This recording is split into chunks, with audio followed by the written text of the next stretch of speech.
So yon, magandang araw sa inyong lahat mga katuldok. Ito na naman ako. So ito yung aking gagawing CI, yung gagawin kong tutorial. So ito yung aking silo. Ang numero nito ay 120.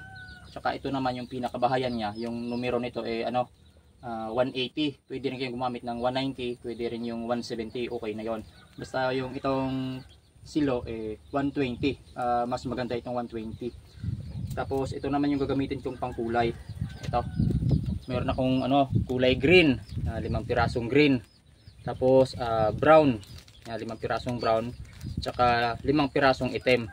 So ayun, ito ipapares-pares ko ito.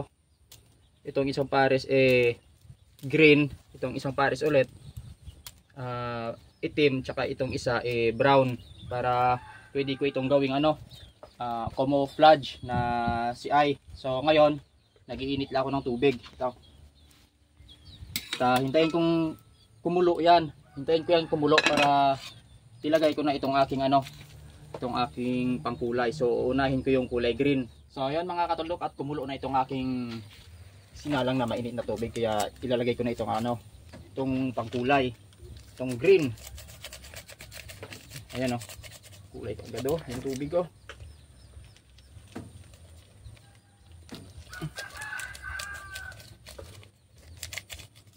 So grabe yung kulay. So tatlo lang ilalagay ko. Yan. Tatlong pack lang ilalagay ko dito.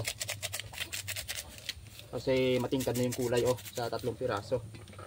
Tapos ilalagay ko na itong pinakasilo, at ito yung bahayan. Ayan.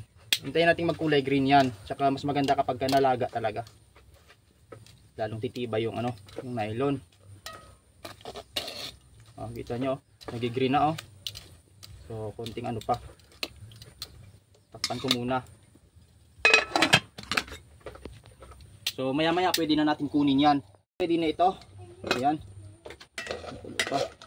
Ayan kita nyo ang tingkad na ng kulay. Kulay green na talaga Ayan. Ay, kumpara dito sa dati Ayan yung iba. So ito na yung isusunod ko. So ayan, papalitan ko na yan ng brown na kulay. So ito, papalamigin lang ito. Sabit ko muna. Yan. Papalamigan ko lang yan para ito mapalitan na ng kulay.